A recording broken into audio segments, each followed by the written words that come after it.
So we're not going to say too much more tonight. Our white paper gets released on Friday.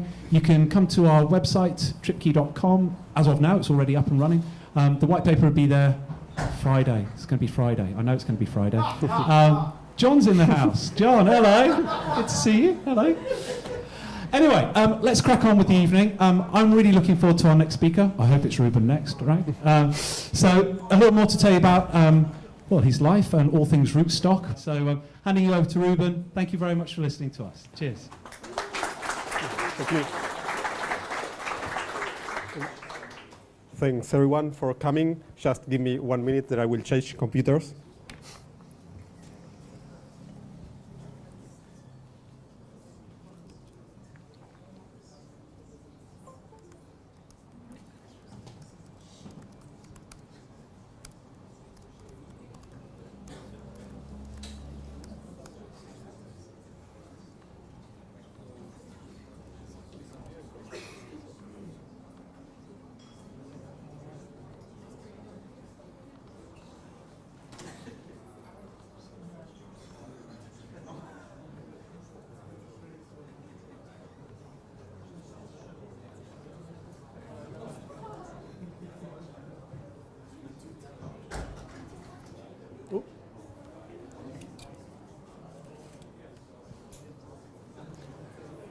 There. So thanks again, everyone, for coming. I feel really excited about having so many people interested in Rsk here in London. Well, yesterday I had a meetup in Warsaw. There was also a lot of people. We are going to France tomorrow, and I'm really excited about the opportunity of presenting Rsk here. My name is Ruben Altman. I'm one of the co-founders of Rsk. I'm also the Chief Operations Officer. And I'm also Argentinian. And there's one short story about my country that I want to mention you. In 2001 in Argentina, there was something called El Corralito. That was basically a moment where the government decided that the savings that you had in the bank were no longer yours, so that you couldn't make use freely of the money that you deposited there and that was supposed to be yours. I was one of the people affected by that, and at the moment I thought that I wanted during my career to do something to change and to improve that situation. And 15 years later, I have finally the opportunity to do that. We have all seen the last 10 or 15 years, all the changes that internet brought to our lives. All of us use, well, email, e-commerce, WhatsApp, Facebook, Twitter, Amazon, whatever online platform we use. Internet enabled us to access all of the information of the world without borders, freely, quickly. We could have all of the information we want from our mobile phones in our pockets. However, there's one single issue that the internet, as we had known it, didn't solve. That is how we represent in a value in a safe way over the internet. It wasn't easy to send something to someone over the internet without the risk of that being copied. So that's a problem that the music industry, for example, faced. It hadn't been easy, and it had never been solved how to send a song without the risk of that being copied. And that single problem is one of the main things that Bitcoin brought to the internet. It's the ability to safely transfer value online. In the so-called Internet of Knowledge, when we could do, for example, an online bank transfer, but what we actually did was to instruct the bank to debit money from my account and to send to credit money to a different account. With Bitcoin, we can actually transfer money from A to B. And not only that, it is also a decentralized peer-to-peer network. That means that there is no central authority that controls it. All of the peers in the network are validating the transactions and agree between themselves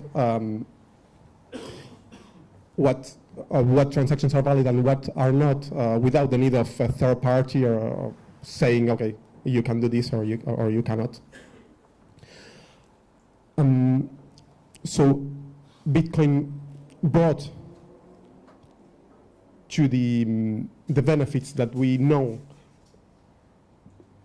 to the sharing of knowledge over the internet, to the sharing of value. With Bitcoin, we can transfer value immediately, almost freely, and without borders. Again.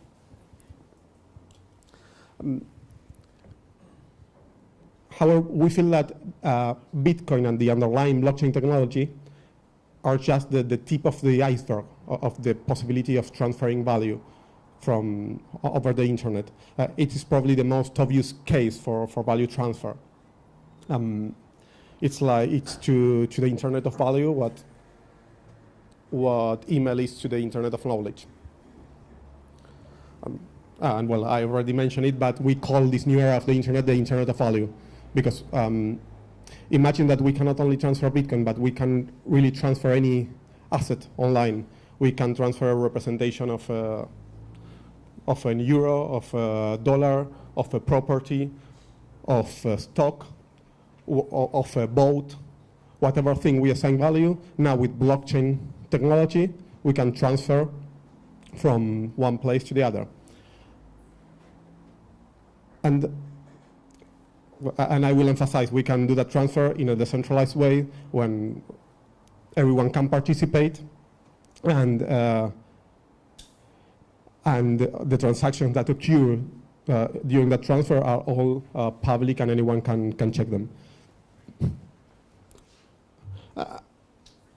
And the case for this new internet of value is huge. We think these are the basis for to include a lot of people that are currently out of the system, and to provide them more opportunities. Currently there are around 3 billion people that are unbanked, that people don't have access to basic financial services that will help them improve their life's condition. Microcredits or microloans are really important for people to access to better life conditions. So that's a huge market. Besides that, there are, for example, millennials. That there are stats that say that millennials hate going to banks, and that I've read a number that says that 50% of millennials would rather go to the dentist than to the bank. So that's a pretty huge case for making something different. So, but what do we need to really build the internet of value? We think that will be built in different layers. And Bitcoin is just the bottom layer of the internet of value. Bitcoin is what we call the store of value, is where the value will be saved, but according to our estimations and based on the Bitcoin transaction rate per second, we think that supports around 10 million users, and that's not enough for the case of the IOV that I've just mentioned. We need better scalability solutions. And besides, in order to really, we need the means to represent any value, not only Bitcoin. And that's where smart contracts come into place. I will speak a bit more about smart contracts later, but a smart contract is basically a way to add some logics to the value that you have on a blockchain.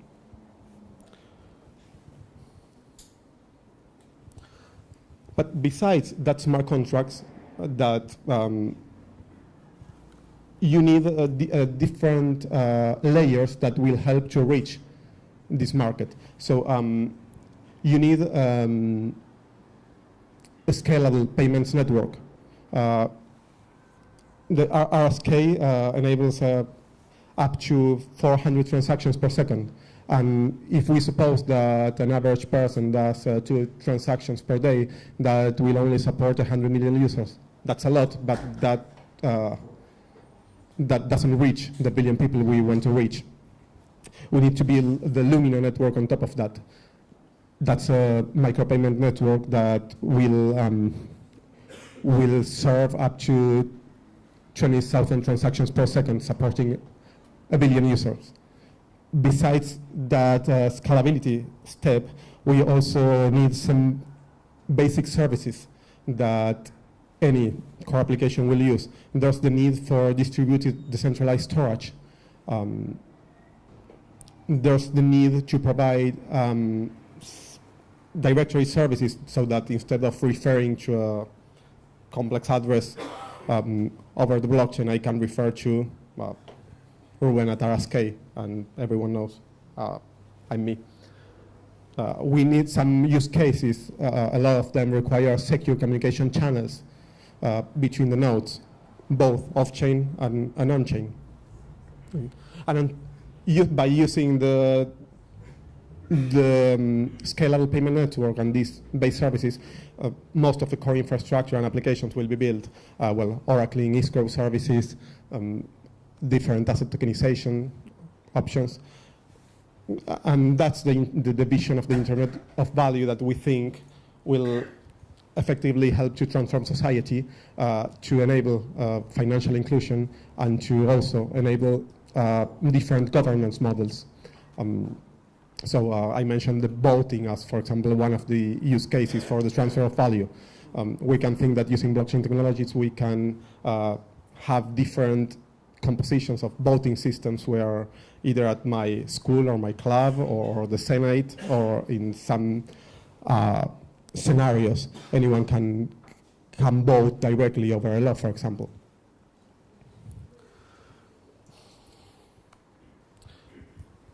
So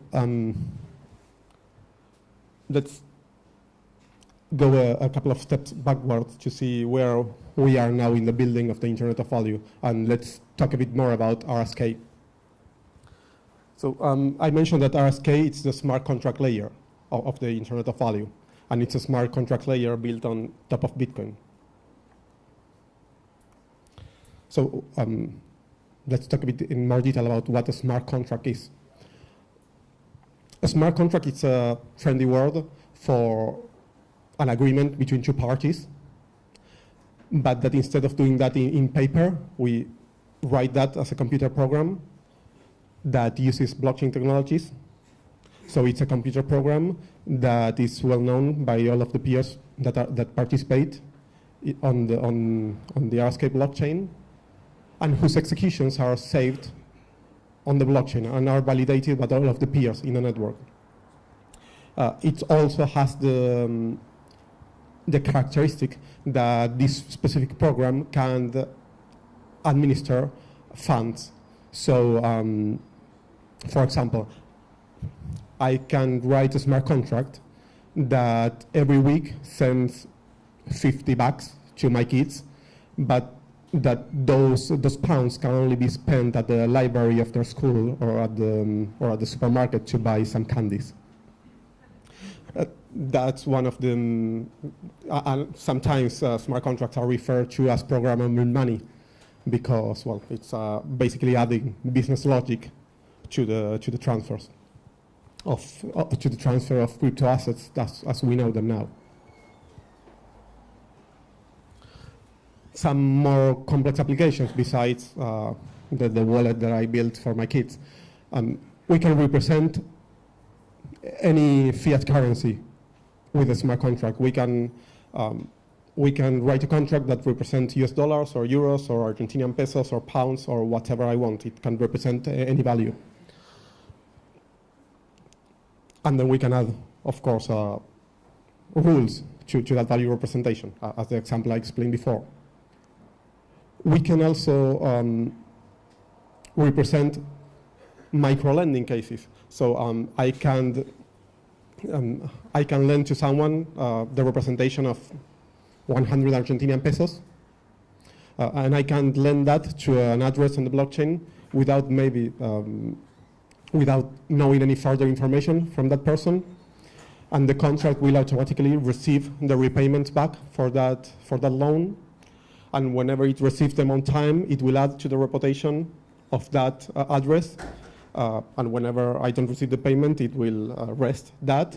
So next time the contract will know whether to give another microloan or whether not to give anything. And that's a big case, and that's very related to the financial inclusion idea that I mentioned at the beginning. Currently, a lot of the people that it's outside the system is outside because the current institutions don't know how to provide services to these people. Sometimes because the logistic costs are simply too much. So it's not possible to put maybe a bank branch everywhere, but it is enough for a smart contract-based technology that the client has a mobile phone, and that's it, and he can access to the microloan services.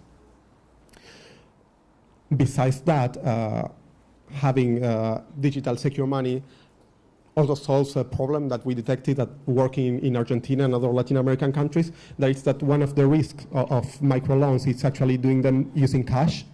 Cash is unsafe, so sometimes people requiring these services live in very dangerous areas, and they just cannot get back home having the money in their pockets. So these kind of solutions also provide an alternative to that and provide a safer way to provide this kind of services. There's a very popular case that are crowdfunding solutions, so like different structures of societies, of partnerships that, let's say that all of us want to invest in property, but each of us wants to invest $500 and then we are going to rent that property and we want to distribute that money among all of us. That's too complicated to do that. Nowadays, if we can represent the property with a smart contract, then that can be done online quite easily. And there are also cases as quickly mentioned before, loyalty and reward programs. They are different governance mechanism. So smart contracts enable to represent really any value. So Rsk, it's a platform that enables smart contracts on the Bitcoin network. So the Bitcoin is great. It is the safest, most secure blockchain at the moment. It has the largest ecosystem, but at the same time, it has limited functionality. It doesn't enable true incomplete smart contract. It only enables very, very simple cases. We say that Rsk is based on 5 pillars. The virtual machine compatible with the Ethereum one, a bridge with the Bitcoin blockchain, the merge mining technology, a global federation of well-known companies, and the Rsk ecosystem. So let's talk about in more detail about them. So first, the virtual machine. The virtual machine is the engine that executes smart contracts. We based the first version of the Rsk node on a version of the Ethereum platform called Ethereum J, and then evolved and improved that virtual machine. But our virtual machine keeps being fully compatible with the Ethereum virtual machine, so any Solidity developer can run his smart contracts on Rsk. Besides keeping compatibility with the Ethereum virtual machine, we added something called contract versioning to enable us to add breaking changes that improve the network. So the default version of the virtual machine, the one that most of the people are using or will be using in the next few months, it's fully compatible with Ethereum. Same opcodes, so you can write exactly the same Solidity code, and that will work. And we will keep that, so that the two platforms are always compatible.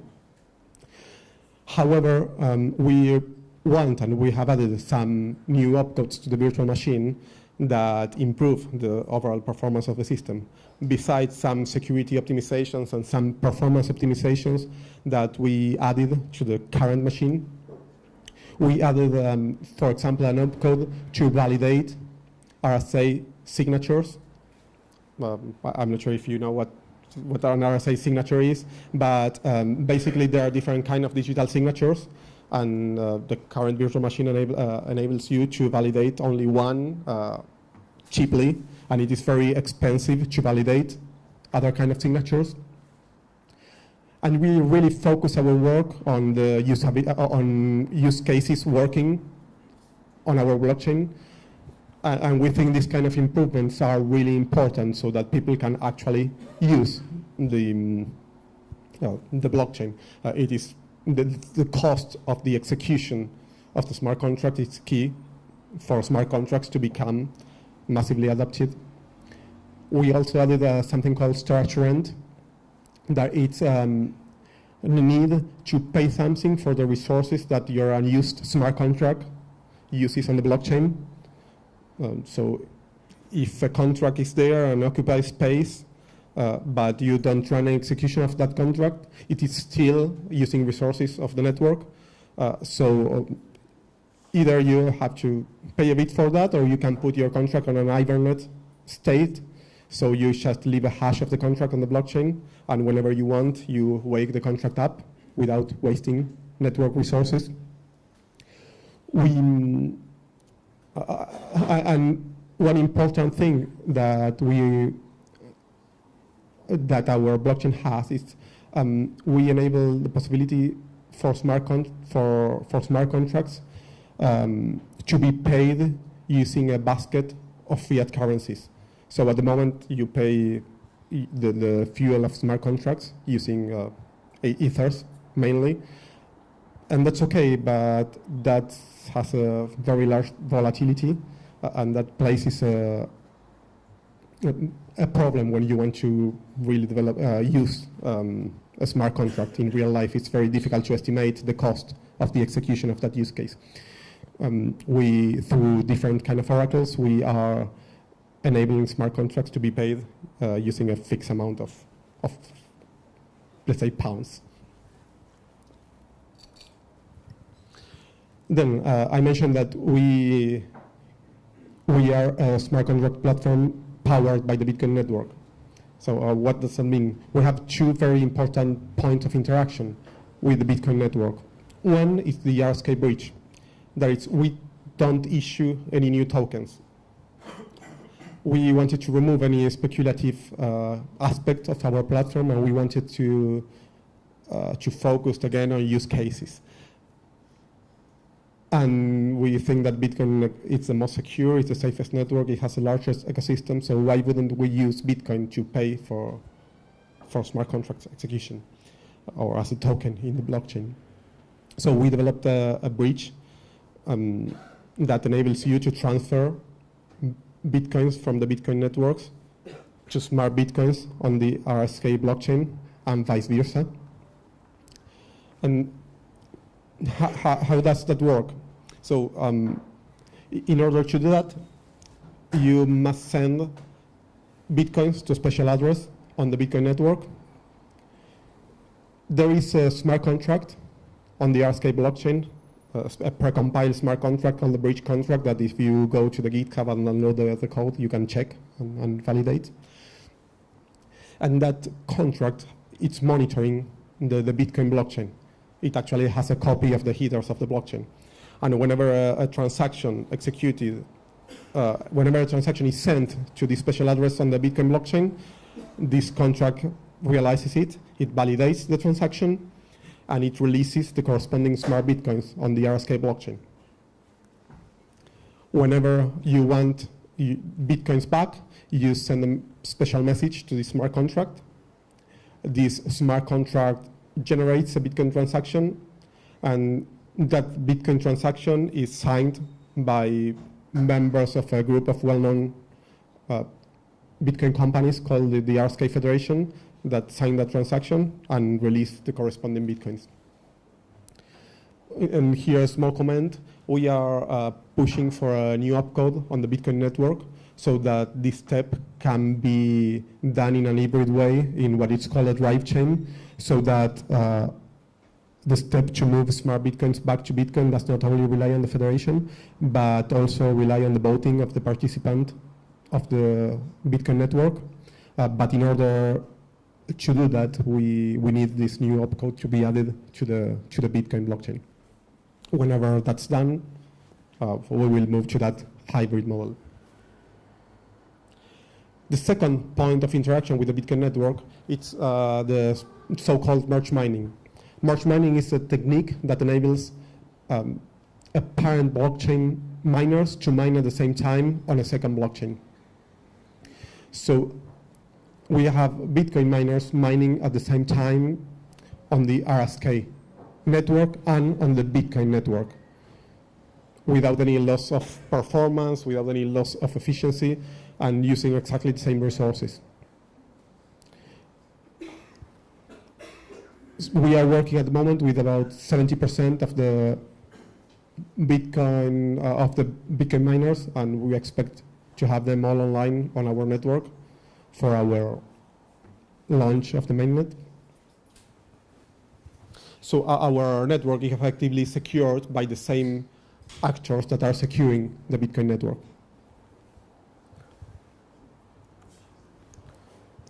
I also mentioned about the Rsk Federation. The Rsk Federation is a group of 25 of the most widely known global Bitcoin companies that provide enterprise services to the blockchain. One of the services that they provide is the participation in the two-way pair. But there are other kind of services that are needed for the implementation of use cases that the Federation will be providing. One of them is, for example, oracling. Oracling is the ability to put information of the external world into the blockchain. So if I write a smart contract that has to do something with the Argentinian peso to US dollar exchange rate, I cannot write code in the smart contract that goes and calls a web service that gives me that information, because every execution of the smart contract must be repeatable and equal. So the smart contract must rely on information that is in the blockchain. So oracling is a way to write in a safe way information, external info on the blockchain. They will also provide services such as checkpoints. Checkpoints is an additional layer on top of the mining security layer, where the Federation members basically broadcast a message to the nodes of the network saying, I am following this chain up to this block, and I validated and everything is fine. And there are some companies that want that kind of security for their implementation of use cases.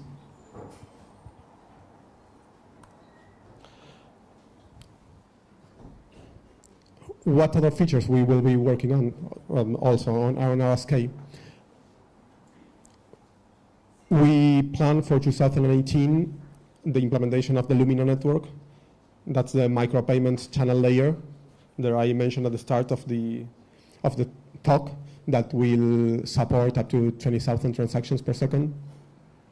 We are also working on the implementation of a private version of Rsk.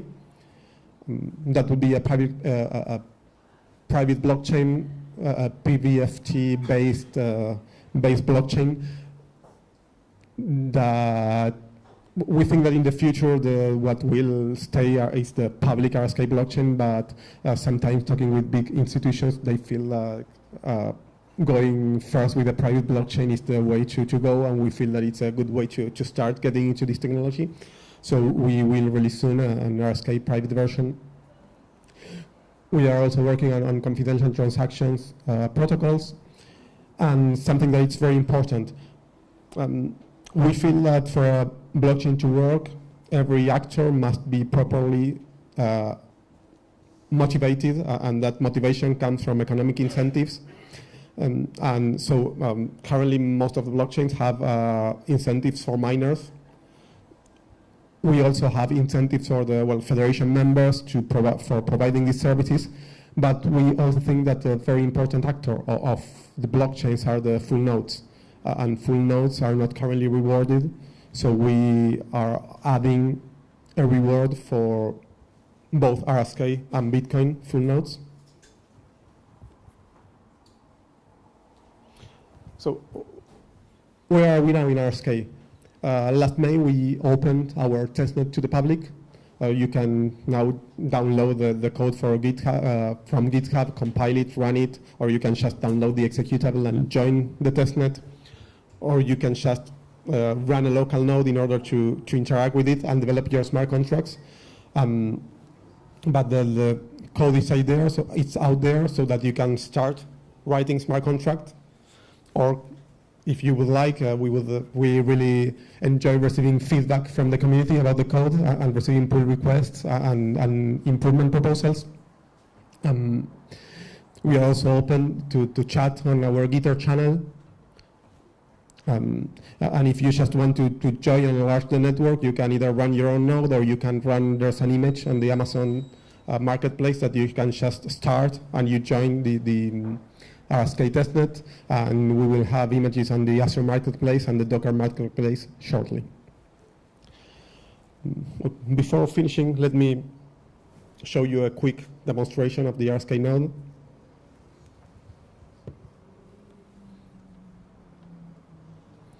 So here I have the code from a copy of the code from GitHub. Do you see it there? No.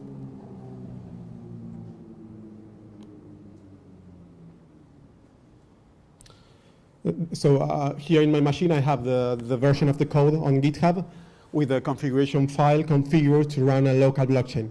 There is a blockchain that it's not connected to the testnet, but it's running only on my machine, and my machine is the miner, but it is just to test and to try a smart contract. So I will start it.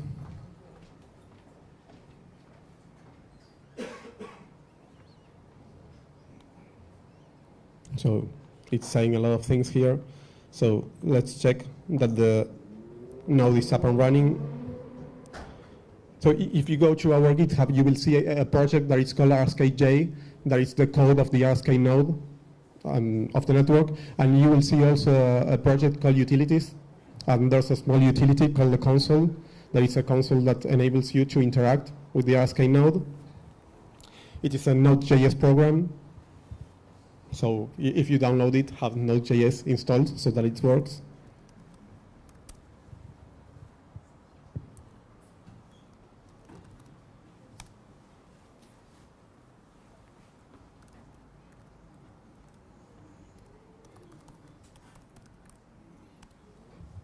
So they are queried for the block number of the blockchain.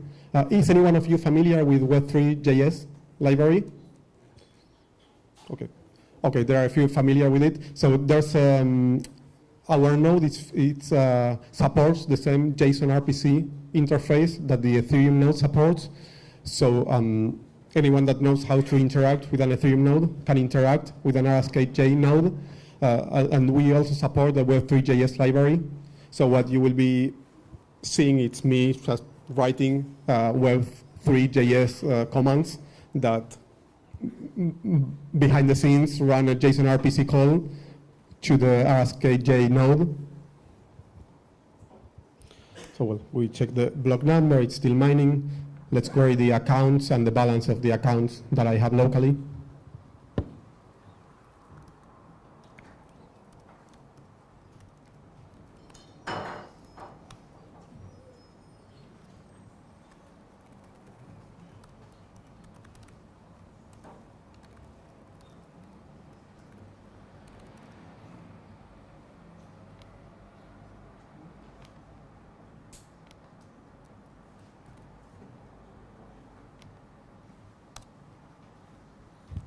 Okay, so this first account doesn't have any funds. Let's check the second one.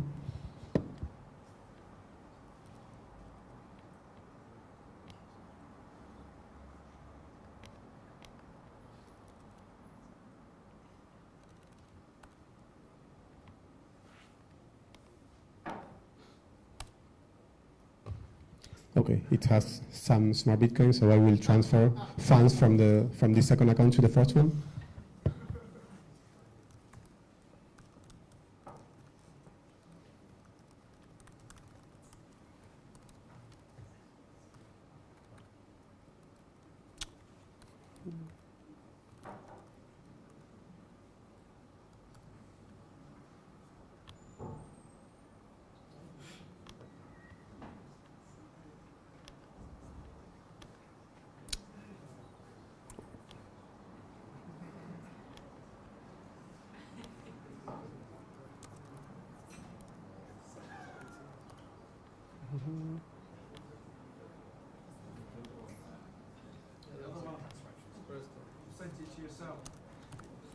Oh, that's true.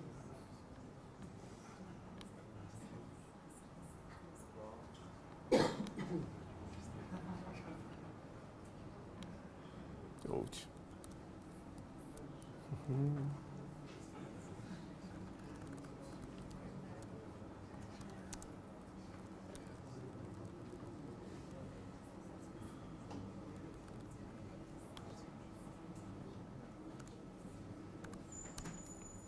Oh, unexpected token.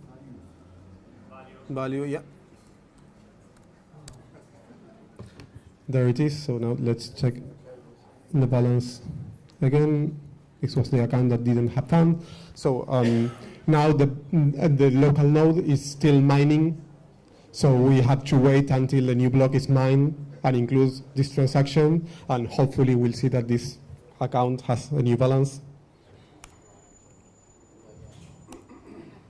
Not yet. Let's check. Let's check the block number. So we are in the 13.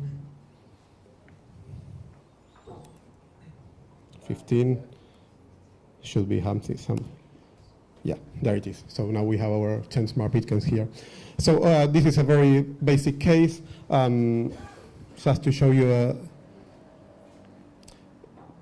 a bit more complex sample of code. So we can use this was just a send transaction from funds to one account to the other. The most interesting stuff comes when one writes smart contracts and put them in the blockchain.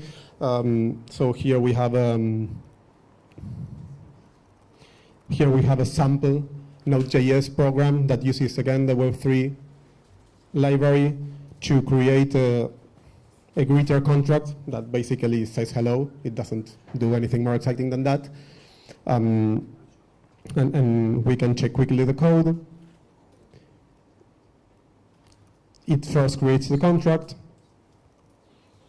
When the contract is mined, it gets it from the blockchain, and it sends a transaction to change the message of the contract. Then here's this ugly code that waits for the transaction to be mined. And in the end, it changes the contract message again. So let's run it. Well, and this will take some time because we need a few transactions to be mined. So one can configure his local node. I forgot to reduce the block time for the current presentation, so it's currently a bit more than 20 seconds. So we need to mine a few blocks.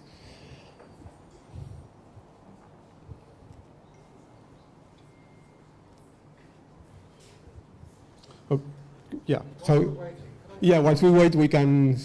So thank you very much for listening. Hopefully, this will end up showing a good evening message. And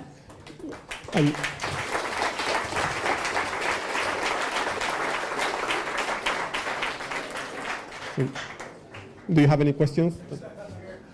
Guys, I have a little microphone here, so I'm just going to throw this to you to speak.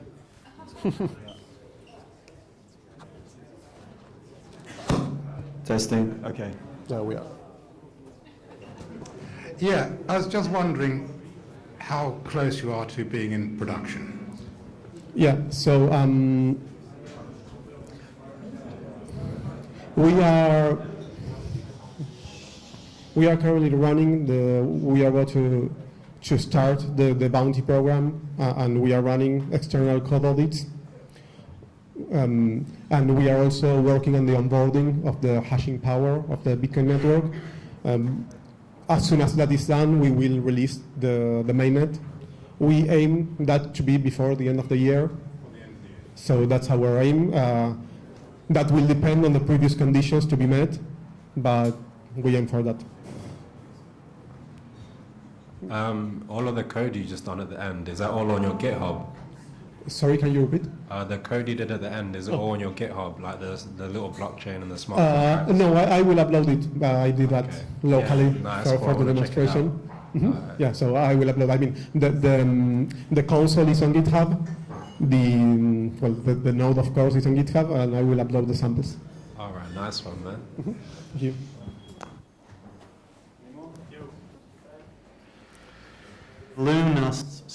Luminous network, is that the same as Lightning Network, or is that a different? It's a very similar concept of chain transactions that are consolidated. However, the main difference is that through Lumina you can execute smart contract and not only transfer value from one address to the other. So I had another question, which was, does RSK compromise in any way the security of the Bitcoin network? Because I've heard with drive chain may happen. Well, we work as a sidechain, so RSK didn't introduce anything to the Bitcoin network. So we are a layer that it's built on top of Bitcoin. If did that reply to your question? Or If you move to the drive chain model, does that then change the security model of Bitcoin? No, because the drive chains are safe. I mean, you only add an opcode to the Bitcoin network, and that's entirely safe. I think that's the whole idea of sidechains, to enable innovation without affecting the Bitcoin blockchain. I forgot as a Brucey bonus, we have T-shirts. So for asking a question. We have a question at the back here. Catch. Hey, yeah, interesting work. It's really cool. So basically, if Bitcoin is the native currency of the RSK sidechain, what is the incentive for miners to merge mine it? Do the miners get the storage rent, which is basically the RSK Bitcoin for processing the smart contracts? And secondly, are there new RSK Bitcoin being mined on your sidechain as it's being merge mined? Yeah, essentially, what's the incentive mechanism for miners to merge mine it? Miners have a new and additional revenue stream with RSK because there are no new smart Bitcoins mined on the RSK blockchain, but they get the transaction fees of the transactions that they include in blocks. So that's they mine Bitcoin, so they get their rewards because of mining Bitcoins, but as an additional, they get their smart Bitcoins that they get because of validating transactions on RSK.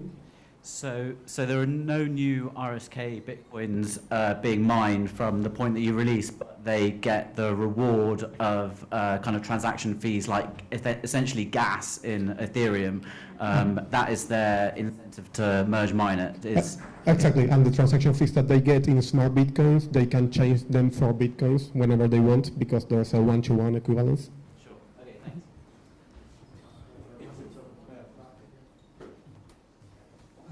Hi, hello. Thanks for the talk. Well, I saw your argument was that Bitcoin network only supports like 3 to 5 transactions, right? Okay. Well, considering the new SegWit, right? SegWit is activated. I'm using SegWit every day. I get transactions faster. I use a lot even today, right? And we're got Lightning Network.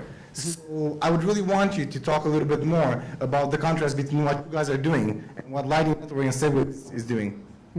Well, you mean SegWit? It's great. It has introduced a lot of improvements to Bitcoin. However, it enabled Bitcoin to scale, and yeah, maybe the number in the slide it's a bit obsolete, but it's still far from the 400 transactions that RSK supports. And regarding Lightning networks, again, they don't enable to use these channels to execute smart contracts. So the functionality is different. Pardon? The thing is, like, you can have pretty much theoretically unlimited transaction. Like, you do get the V thing that you were saying. Yeah. But besides for payments only, you don't execute smart contract. Yeah, fair, I guess.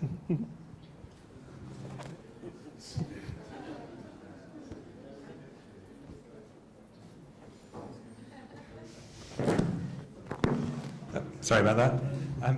Yeah, I'm working on a project which is like a decentralized exchange running totally on the Ethereum blockchain. So I'm really excited to hear about more transactions on RSK.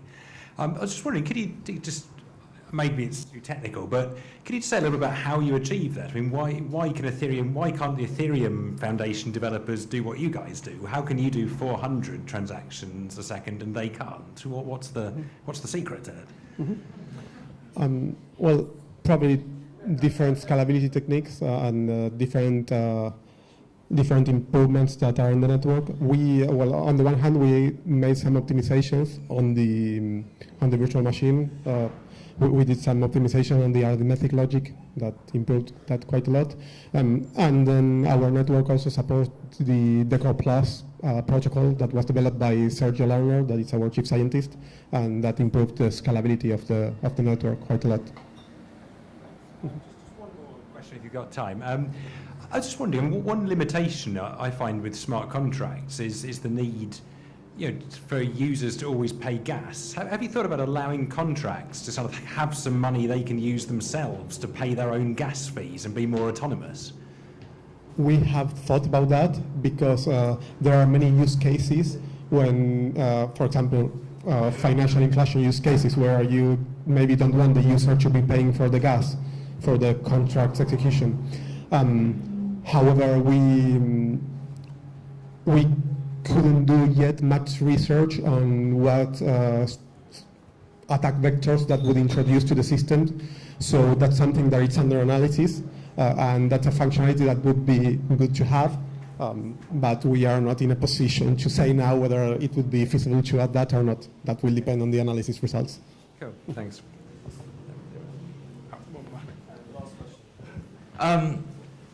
You mentioned a federation. Why did you put one in there, and what risks do you see having one present? Because it sounded like they only had yes or no privileges as to whether your transaction settles back to the Bitcoin network, from what you said. Yeah, the federation is maybe a point of centralization of the system. That's true. However, that was the only way up until the drive chain opcode decided to implement the two-way peg mechanism, and we having 25 of the most widely known Bitcoin companies that push for the interest of Bitcoin and will also push for the interest of Rsk, kind of makes to make it more competitive. Yeah, it reduces the incentives for them to behave badly, because if they behave badly, we think that they will affect a lot the Rsk network, but also the Bitcoin network that affects directly to their businesses. Besides the federation, it's spread. There are members of the federation spread all over the world. We have members in Asia, in Europe, in North America, in Latin America, in Japan, in China. Is it going to be like a unanimous decision to get a contract to settle back to the Bitcoin blockchain, or is it going to be like a majority vote, or what? It's a multi-sig transaction where you need NFM votes. NFM. Okay. Thanks. Just to finish off, a few words from our Polish Bitcoin community, and I have a nice V-neck for you for that question. Thank you.